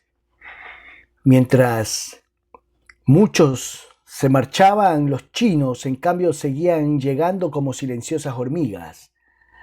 A menudo Tao Chien traducía los periódicos en inglés para su amigo el Zhongyi, a quien le gustaban especialmente los artículos de un tal Jacob Fremont, porque coincidían con sus propias opiniones. Millones de argonautas regresan a sus casas derrotados, pues no han conseguido el vellocino de oro y su odisea se ha tornado en tragedia. Pero muchos otros, aunque pobres, se quedan porque ya no pueden vivir en otra parte. 2 años en esta tierra salvaje y hermosa transforman a los hombres. Los peligros, la aventura, la salud y la fuerza vital que se gozan en California no se encuentran en ningún lugar. El oro cumplió su función, atrajo a los hombres que están conquistando este territorio para convertirlo en la tierra prometida. Eso es irrevocable, escribía Fremont. Para Tao Chien, sin embargo, vivían en un paraíso de codiciosos, gente materialista e impaciente cuya obsesión era enriquecerse a toda prisa. No había alimento para el espíritu y en cambio prosperaban la violencia y la ignorancia. De esos males derivaban todos los demás. Estaba convencido. Había visto mucho en sus 27 años y no se consideraba mojigato, pero le chocaba la debacle de las costumbres y la impunidad del crimen. Un lugar así estaba destinado a sucumbir en la ciénaga de sus propios vicios, sostenía. Había perdido la esperanza de encontrar en América la paz tan ansiada. Definitivamente no era un lugar para un aspirante a sabio. ¿Por qué entonces lo atraía de tal modo? Debía evitar que esa tierra lo embrujara, tal como ocurría a cuantos la pisaban. Pretendía regresar a Hong Kong o visitar a su amigo Ebenezer Hobbes en Inglaterra para estudiar y practicar juntos. En los años transcurridos desde que fuera secuestrado a bordo del Liberty, había escrito varias cartas al médico inglés, pero como andaba navegando, No obtuvo respuesta por mucho tiempo, hasta que al fin, en Valparaíso, en febrero de 1849, el capitán John Somers recibió una carta suya y se la entregó. En ella su amigo le contaba que estaba dedicado a la cirugía en Londres, aunque su verdadera vocación eran las enfermedades mentales, un campo novedoso apenas explorado por la curiosidad científica. En Dai Phao, la ciudad grande, como llamaban los chinos a San Francisco, planeaba trabajar durante un tiempo y luego embarcarse rumbo a China, en caso que Ebenezer Hope no respondiera pronto a su última carta. Le asombró ver cómo había cambiado San Francisco en poco más de un año. En vez del fragoroso campamento de casuchas y tiendas que había conocido, lo recibió una ciudad con calles bien trazadas y edificios de varios pisos, organizada y próspera, donde por todas partes se levantaban nuevas viviendas. Un incendio monstruoso había destruido varias manzanas 3 meses antes. Todavía se veían restos de edificios carbonizados, pero aún no habían enfriado las brasas cuando ya estaban todos martillo en mano reconstruyendo. Había hoteles de lujo con verandas y balcones, casinos, bares y restaurantes, coches elegantes y una muchedumbre cosmopolita mal vestida y mal agestada, entre la cual sobresalían los sombreros de copa de unos pocos dandis.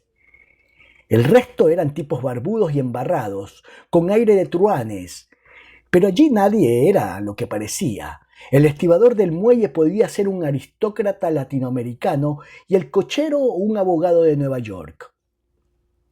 Al minuto de conversación con cualquiera de esos tipos patibularios se podía descubrir a un hombre educado y fino, quien al menor pretexto sacaba del bolsillo una sobada carta de su mujer para mostrarla con lágrimas en los ojos.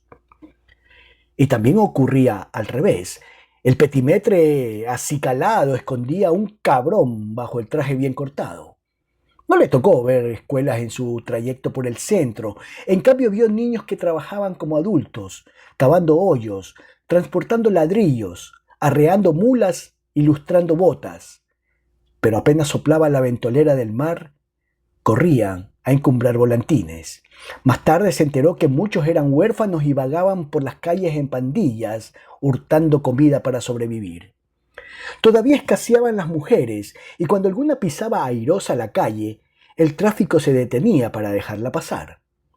Al pie del cerro Telegraph, donde había un semáforo con banderas para señalar la procedencia de los barcos que entraban a la bahía, se extendía un barrio de varias cuadras, en el cual no faltaban mujeres.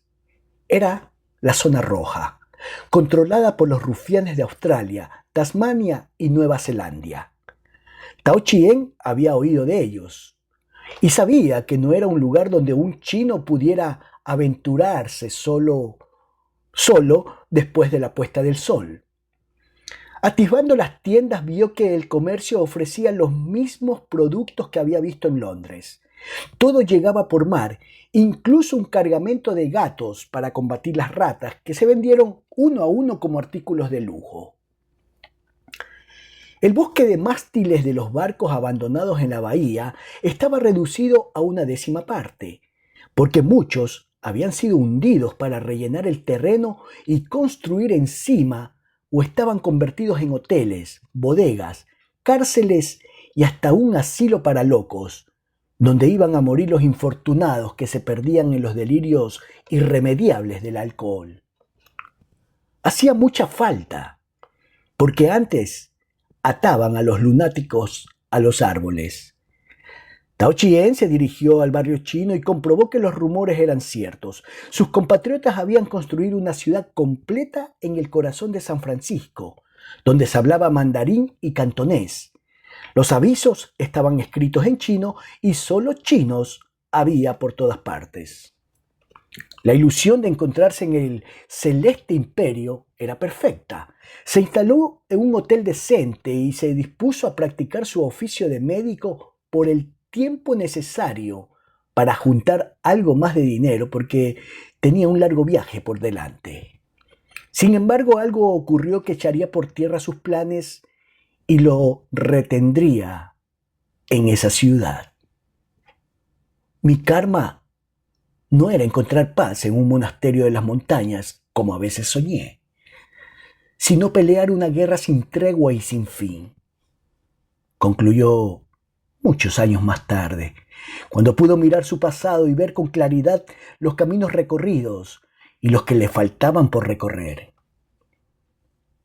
Meses después recibió la última carta de Lisa en un sobre muy manoseado. Paulina Rodríguez de Santa Cruz descendió del Fortuna como una emperatriz, rodeada de su séquito y con un equipaje de 93 baúles. El tercer viaje del capitán John Somers con el hielo había sido un verdadero tormento para él, el resto de los pasajeros y la tripulación. Paulina hizo saber a todo el mundo que el barco era suyo, y para probarlo contradecía al capitán y daba órdenes arbitrarias a los marineros. Ni siquiera tuvieron el alivio de verla mareada, porque su estómago de elefanta resistió la navegación sin más consecuencias que un incremento del apetito. Sus hijos solían perderse en los vericuetos de la nave, a pesar de que las nanas no les quitaban los ojos de encima, y cuando eso sucedía, sonaban las alarmas a bordo y debían detener la marcha, porque la desesperada madre chillaba que habían caído al agua. El capitán procuraba explicarle con la máxima delicadeza que si ese era el caso, había que resignarse. Ya se los había tragado el Pacífico, pero ella mandaba echar los botes de salvamento al mar. Las criaturas aparecían tarde o temprano y al cabo de unas cuantas horas de tragedia podían proseguir el viaje. En cambio, su antipático perro faldero resbaló un día y cayó al océano delante de varios testigos que se quedaron mudos. En el muelle de San Francisco la aguardaba su marido y su cuñado con una fila de coches y carretas para transportar a la familia y los baúles. La nueva residencia construida para ella, una elegante casa victoriana, había llegado en cajas de Inglaterra con las piezas numeradas y un plano para armarla. También importaron el papel mural, muebles, arpa, piano, lámparas y hasta figuras de porcelana y cuadros bucólicos para decorarla. A Paulina no le gustó. Comparada con su mansión de los mármoles en Chile, parecía una casita de muñecas que amenazaba con desmoronarse cuando se apoyaba en la pared. Pero por el momento no había alternativa. Le bastó una mirada a la efervescente ciudad para darse cuenta de sus posibilidades. Aquí nos vamos a instalar, Feliciano. Los primeros en llegar se convierten en aristocracia a la vuelta de los años. Eso ya lo tienes en Chile, mujer. Yo sí, pero tú no. Créeme, esta será la ciudad más importante del Pacífico. Formada por canallas y putas. Exactamente. Son los más ansiosos de respetabilidad.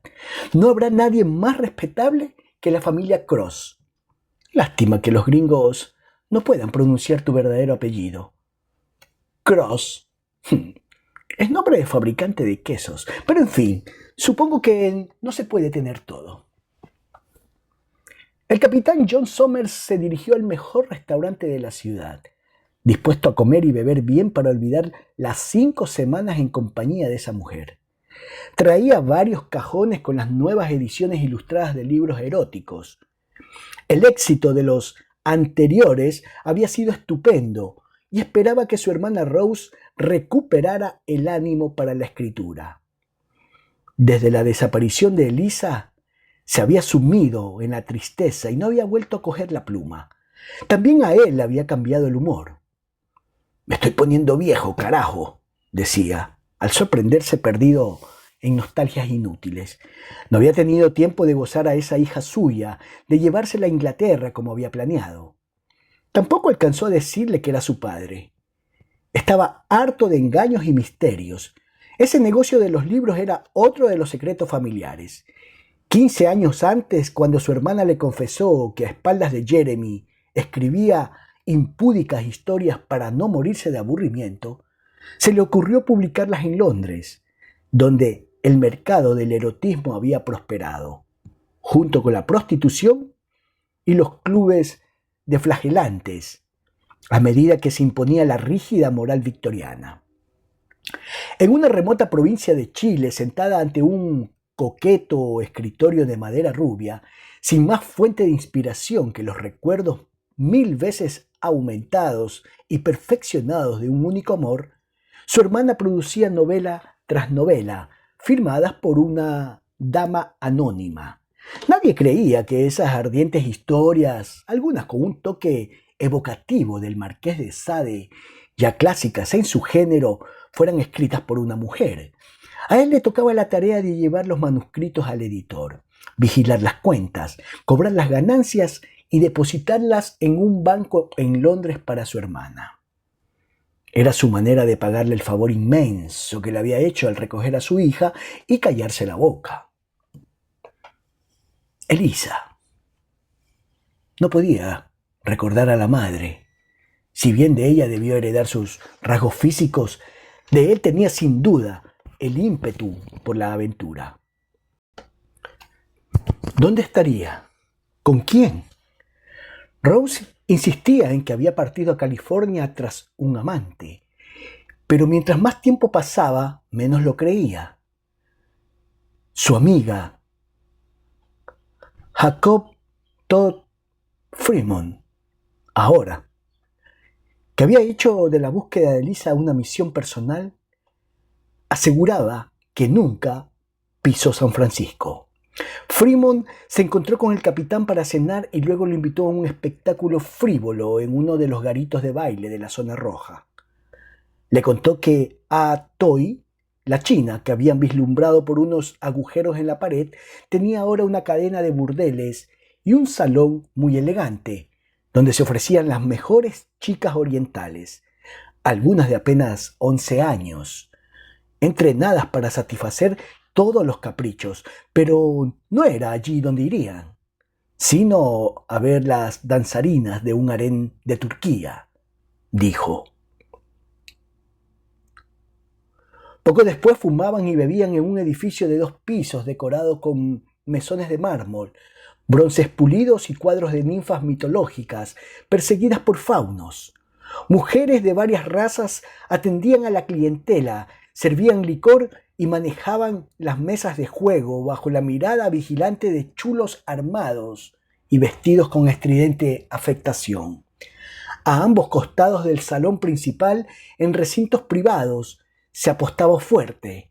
Allí se reunían los tigres del juego para arriesgar millares en una noche. Políticos, jueces, comerciantes, abogados y criminales, todos nivelados por la misma manía.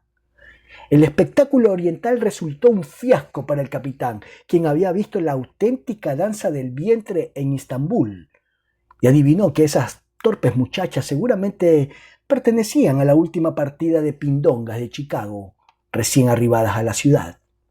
La concurrencia, compuesta en su mayoría por rústicos mineros incapaces de ubicar Turquía en un mapa, enloquecieron de entusiasmo ante esas odaliscas apenas cubiertas por unas falditas de cuentas. Aburrido, el capitán se dirigió a una de las mesas de juego, donde una mujer repartía con increíble destreza las cartas del monte. Se le acercó otra y, cogiéndolo del brazo, le sopló una invitación al oído. Se volvió a mirarla. Era una sudamericana rechoncha y vulgar, pero con una expresión de genuina alegría. Iba a despedirla, porque planeaba pasar el resto de la noche en uno de los salones caros, donde había estado en cada una de sus visitas anteriores a San Francisco, cuando sus ojos se fijaron en el escote. Entre los pechos llevaba un broche de oro con turquesas. ¿De dónde sacaste eso?, gritó, cogiéndola por los hombros con 2 zarpas. «Es mío. Lo compré», balbuceó aterrada. «¿Dónde?», y siguió zamarreándola hasta que se acercó uno de los matones. «¿Le pasa algo, mister?», amenazó el hombre. El capitán hizo seña de que quería a la mujer y se la llevó prácticamente en vilo a uno de los cubículos del segundo piso. Cerró la cortina y de una sola bofetada en la cara la lanzó de espaldas sobre la cama. ¿Me vas a decir de dónde sacaste ese broche o te voy a volar todos los dientes? ¿Está bien claro? No lo robé, señor. Se lo juro, me lo dieron. ¿Quién te lo dio? No me va a creer si se lo digo. ¿Quién? Una chica. Hace tiempo, en un barco. Y Azucena Placeres no tuvo más remedio que contarle a ese energúmeno que el broche se lo había dado un cocinero chino, en pago por atender a una pobre criatura que se estaba muriendo por un aborto en la cala de un barco en medio del Océano Pacífico. A medida que hablaba, la furia del capitán se transformaba en horror. ¿Qué pasó con ella?, preguntó John Somers con la cabeza entre las manos, anonadado. No lo sé, señor. Por lo que más quieras, mujer, dime qué fue de ella, suplicó él, poniéndole en la falda un fajo de billetes. ¿Quién es usted? Soy su padre. Murió desangrada y echamos el cuerpo al mar. Se lo juro, es la verdad, replicó Azucena Placeres sin vacilar, porque pensó que si esa desventurada había cruzado medio mundo escondida en un hoyo como una rata, sería una imperdonable canallada de su parte lanzar al padre tras su huella. Elisa pasó el verano en el pueblo porque entre una cosa y otra fueron pasando los días.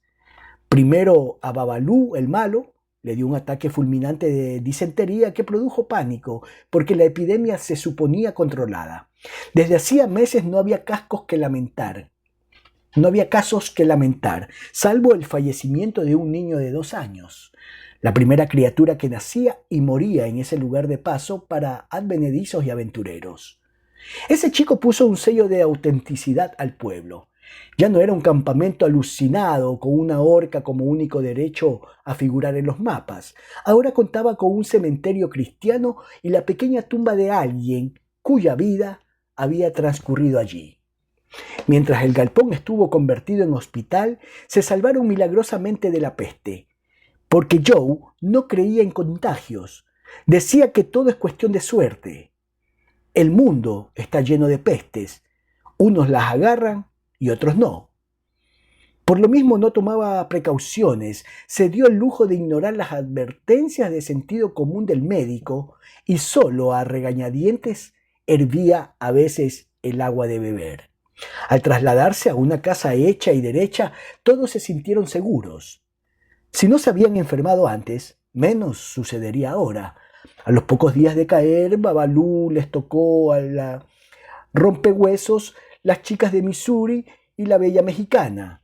Sucumbieron con una cagantina repugnante, calenturas de fritanga y tiritones incontrolables, que en el caso de Babalú remecían la casa. Entonces se presentó James Morton, vestido de domingo, a pedir formalmente la mano de Esther. ¡Ay, hijo!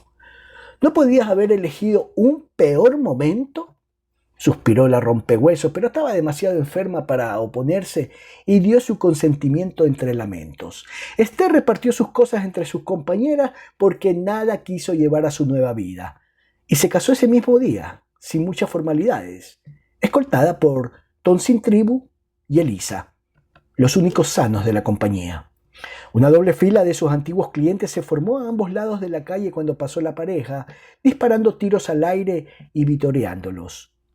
Se instaló en la herrería, determinada a convertirla en hogar y a olvidar el pasado, pero se daba maña para acudir a diario a visitar la casa de Joe, llevando comida caliente y ropa limpia para los enfermos. Sobre Elisa y Tonsin Tribu recayó la ingrata tarea de cuidar a los demás habitantes de la casa. El doctor del pueblo, un joven de Filadelfia que llevaba meses advirtiendo que el agua estaba contaminada con desperdicios de los mineros río arriba, sin que nadie le diera boleto, declaró el recinto de Joe en cuarentena. Las finanzas se fueron al diablo y no pasaron hambre gracias a Esther y los regalos anónimos que aparecían misteriosamente en la puerta. Un saco de frijoles, unas libras de azúcar, tabaco, bolsitas de oro en polvo, unos dólares de plata. Para ayudar a sus amigos, Elisa recurrió a lo aprendido de mamá Fresia en su infancia y de Tao Chin en Sacramento, hasta que por fin uno a uno fueron recuperándose, aunque anduvieron durante un buen tiempo trastabillantes y contundidos. Babalú, el malo, fue quien más padeció. Su corpachón de cíclope no estaba acostumbrado a la mala salud. Adelgazó y las carnes le quedaron colgando de tal manera que hasta sus tatuajes perdieron la forma. En esos días salió en el periódico local una breve noticia sobre un bandido chileno o mexicano, no había certeza, llamado Joaquín Murieta, quien estaba adquiriendo cierta fama a lo largo y ancho de la Beta Madre. Para entonces imperaba la violencia en la región del Oro. Desilusionados al comprender que la fortuna súbita, como un milagro de burla, solo había tocado a muy pocos, los americanos acusaban a los extranjeros de codiciosos y de enriquecerse sin contribuir a la prosperidad del país. El licor los enardecía y la impunidad para aplicar castigos a su amaño les daba una sensación irracional de poder. Jamás se condenaba a un yanqui por crímenes contra razas. Peor aún, a menudo un reo blanco podía escoger su propio jurado. La hostilidad racial se convirtió en odio ciego. Los mexicanos no admitían la pérdida de su territorio en la guerra ni aceptaban ser expulsados de sus ranchos o de las minas. Los chinos soportaban calladamente los abusos. No se iban y continuaban explotando el oro con ganancias de pulga, pero con tan infinita tenacidad que gramo a gramo amasaban riqueza. Millares de chilenos y peruanos que habían sido los primeros en llegar cuando estalló la fiebre del oro decidieron regresar a sus países, porque no valía la pena perseguir sus sueños en tales condiciones.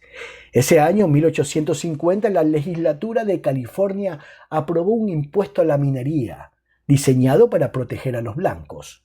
Negros e indios quedaron fuera, a menos que trabajaran como esclavos, y los forasteros debían pagar $20 y renovar el registro de su pertenencia mensualmente, lo cual, en la práctica, resultaba imposible. No podían abandonar los placeres para viajar durante semanas a las ciudades a cumplir con la ley. Pero si no lo hacían, el sheriff ocupaba la mina y la entregaba a un americano. Los encargados de hacer efectivas las medidas eran designados por el gobernador y cobraban sus sueldos del impuesto y las multas. Método perfecto para estimular la corrupción. La ley solo se aplicaba contra extranjeros de piel oscura, a pesar de que los mexicanos tenían derecho a la ciudadanía americana, según el tratado que puso fin a la guerra en 1848. Otro decreto acabó de rematarlos. La propiedad de sus ranchos, donde habían vivido por generaciones, debía ser ratificada por un tribunal en San Francisco. El procedimiento demoraba años y costaba una fortuna. Además, los jueces y alguaciles eran a menudo los mismos que se habían apoderado de los predios. En vista de que la justicia no los amparaba, algunos se colocaron fuera de ella, asumiendo a fondo el papel de malhechores. Quienes antes se contentaban con robar ganado, ahora atacaban a mineros y viajeros solitarios. Ciertas bandas se hicieron célebres por su crueldad. No solo robaban a sus víctimas, también se divertían torturándolas antes de asesinarlas. Se hablaba de un bandolero particularmente sanguinario, a quien se le atribuía, entre otros delitos, la muerte espantosa de 2 jóvenes americanos. Encontraron sus cuerpos atados a un árbol con huellas de haber sido usados como blanco para lanzar cuchillos.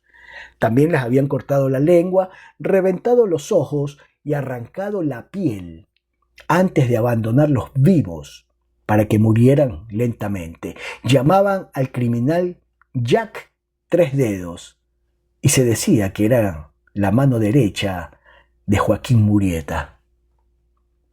Sin embargo, no todo era salvajismo. También se desarrollaban las ciudades y brotaban pueblos nuevos, se instalaban familias, nacían periódicos, compañías de teatro y orquestas, construían bancos, escuelas y templos, trazaban caminos y mejoraban las comunicaciones. Había servicio de diligencias y el correo se repartía con regularidad. Iban llegando mujeres, florecía una sociedad con aspiración de orden y moral. Ya no era la debacle de hombres solos y prostitutas del comienzo. Se procuraba implantar la ley y volver a la civilización olvidada en el delirio del oro fácil. Al pueblo le pusieron un nombre decoroso en una solemne ceremonia con banda de música y desfile, a la cual asistió Joe Rompehuesos vestida de mujer por primera vez y respaldada por toda su compañía. Las esposas recién llegadas hacían respingo ante las caras pintadas, pero como Joe y sus chicas habían salvado la vida de tantos durante la epidemia, pasaban por alto sus actividades. En cambio, contra el otro burdel desataron una guerra inútil, porque todavía había una mujer por cada 9 hombres. A fines del año, James Morton dio la bienvenida a 5 familias de cuáqueros que cruzaron el continente en vagones tirados por bueyes, y no venían por el oro, sino atraídos por la inmensidad de aquella tierra virgen. Elisa ya no sabía qué pista seguir. Joaquín Andieta se había perdido en la confusión de esos tiempos y en su lugar comenzaba a perfilarse un bandido con la misma descripción física y un nombre parecido, pero que a ella le resultaba imposible identificar con el noble joven a quien amaba. El autor de las cartas apasionadas, que guardaba como su único tesoro, no podía ser el mismo a quien se atribuían crímenes tan feroces. El hombre de sus amores jamás se habría asociado con un desalmado como Jack Tres Dedos. Creía, pero la certeza se le hacía agua en las noches cuando Joaquín se le aparecía con 1000 máscaras, trayéndole mensajes contradictorios. Despertaba temblando, acosada por los delirantes espectros de sus pesadillas. Ya no podía entrar y salir a voluntad de los sueños, como le había enseñado en la infancia mamá Fresia, ni descifrar visiones y símbolos que le quedaban rodando en la cabeza con una sonajera de piedras arrastradas por el río.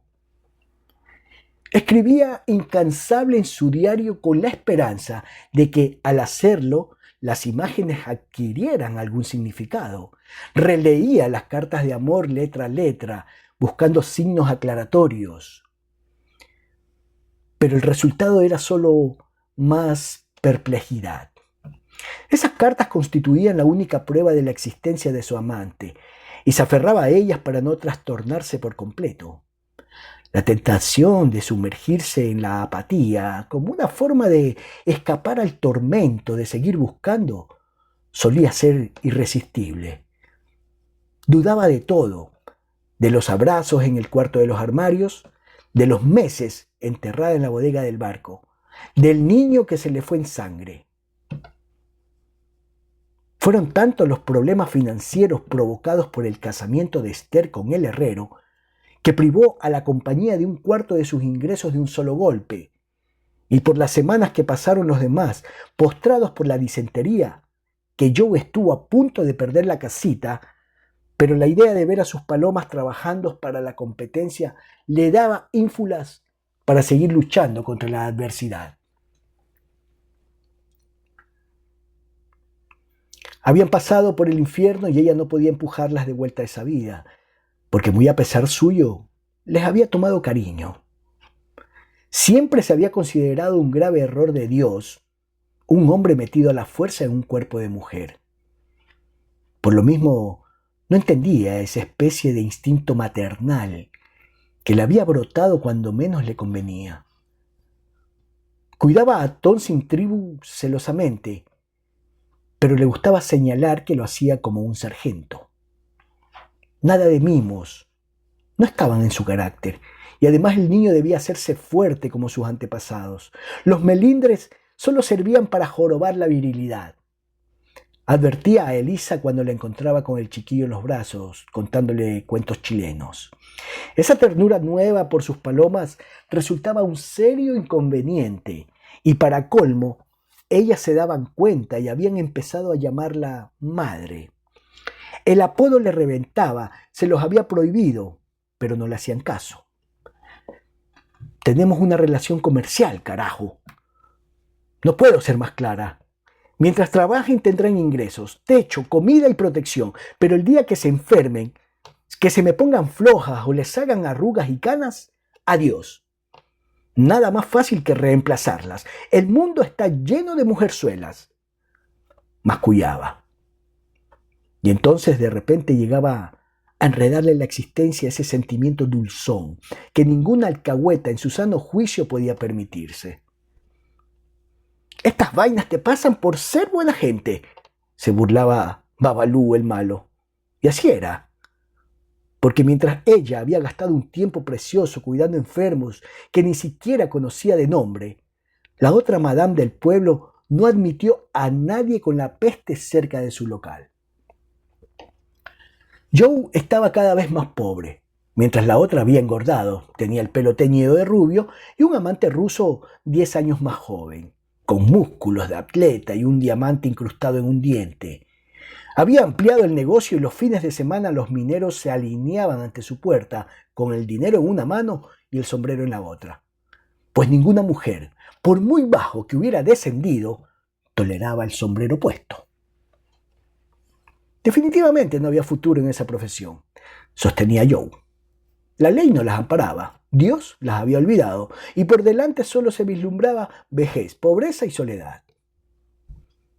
Se le ocurrió la idea de dedicarse a lavar ropa y hacer tartas para vender, manteniendo siempre el negocio de las mesas de juego, los libros cochinos, pero sus chicas no estaban dispuestas a ganarse la vida en labores tan rudas y mal pagadas.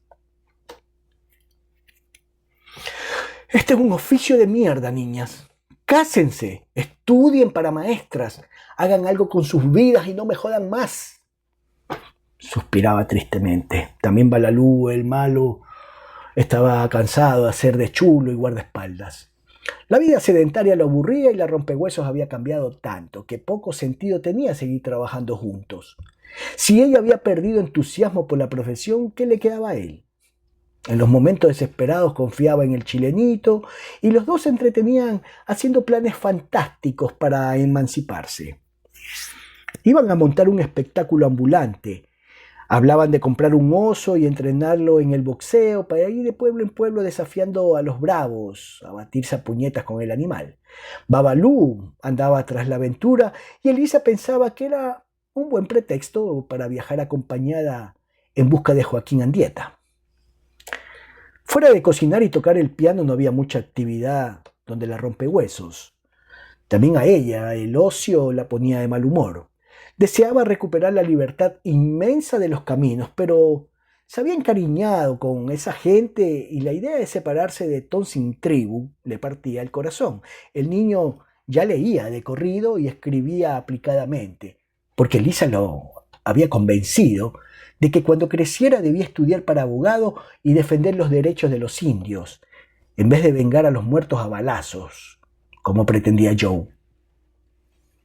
Así serás un guerrero mucho más poderoso y los gringos te tendrán miedo, le decía. Aún no se reía, pero en un par de ocasiones, cuando se instalaba a su lado para que ella le rascara la cabeza, se había dibujado la sombra de una sonrisa en su rostro de indio enojado. Tao Chien se presentó en la casa de Joe Rompehuesos a las 3 de la tarde de un miércoles de diciembre. Abrió la puerta Tom sin tribu. Lo hizo pasar a la sala, desocupada a esa hora, y se fue a llamar a las palomas. Poco después se presentó la bella mexicana en la cocina donde el chilenito amasaba el pan, para anunciar que había un chino preguntando por Elías Andieta.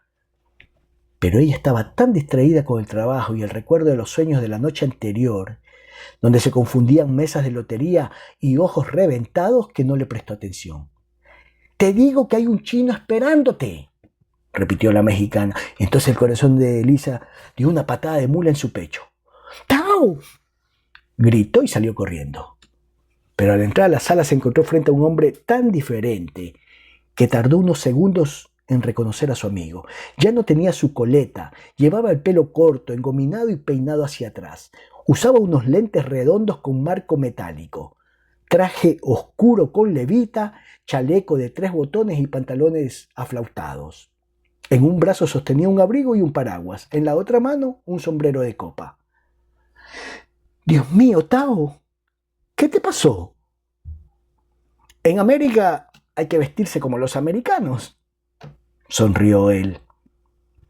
En San Francisco lo habían atacado 3 matones y antes que alcanzara a desprender su cuchillo del cinto, lo aturdieron de un trancazo por el gusto de divertirse a costa de un celestial.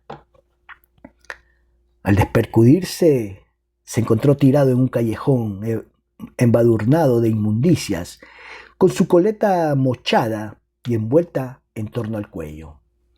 Entonces tomó la decisión de mantener el cabello corto y vestirse como los Fan Wei. Su nueva figura destacaba en la muchedumbre del barrio chino, pero descubrió que lo aceptaban mucho mejor afuera y abrían las puertas de lugares que antes le estaban vedados.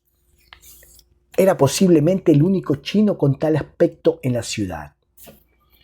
La trenza se consideraba sagrada y la decisión de cortársela probaba el propósito de no volver a China e instalarse de firme en América, una imperdonable traición al emperador, la patria y los antepasados.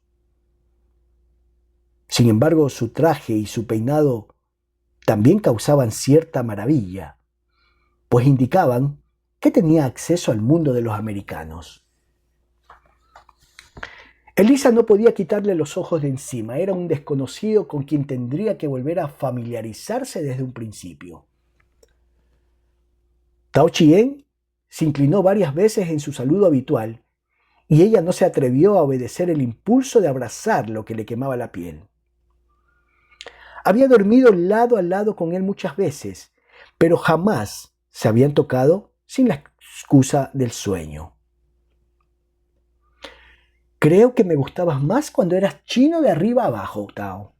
Ahora no te conozco. Déjame que te huela», le pidió. No se movió, turbado mientras ella lo olisqueaba como un perro a su presa, reconociendo por fin la tenue fragancia de mar, el mismo olor confortante del pasado. El corte de pelo y la ropa severa lo hacían verse mayor, ya no tenía ese aire de soltura juvenil de antes. Había adelgazado, parecía más alto, los pómulos se marcaban en su rostro liso. Elisa observó su boca con placer, recordaba perfectamente su sonrisa contagiosa y sus dientes perfectos, pero no la forma voluptuosa de sus labios. Notó una expresión sombría en su mirada, pero pensó que era efecto de los lentes. «Qué bueno es verte, Tao». Y se le llenaron los ojos de lágrimas. «No pude venir antes, no tenía tu dirección. También me gustas ahora. Pareces un sepulturero, pero uno guapo». «A eso me dedico ahora, a sepulturero», sonrió él. «Cuando me enteré que vivías en este lugar, pensé que se habían cumplido los pronósticos de Azucena Placeres. Decía que tarde o temprano acabarías como ella. Te expliqué en la carta que me gano la vida tocando el piano». «Increíble. ¿Por qué? Nunca me has oído. No toco tan mal. Y si pude pasar por un chino sordomudo, igual puedo pasar por un pianista chileno». Tao Chien se echó a reír sorprendido, porque era la primera vez que se sentía contento en meses. «¿Encontraste a tu enamorado?» «No. Ya no sé dónde buscarlo. Tal vez no merece que lo encuentres. Ven conmigo a San Francisco». «No tengo nada que hacer en San Francisco. ¿Y aquí?» «Ya comenzó el invierno. En un par de semanas los caminos serán intransitables y este pueblo estará aislado. Es muy aburrido ser tu hermanito bobo, Tao. Hay mucho que hacer en San Francisco, ya lo verás. Y no tienes que vestirte de hombre. Ahora se ven mujeres por todas partes». «¿En qué quedaron tus planes de volver a China?» «Postergados. No puedo irme todavía.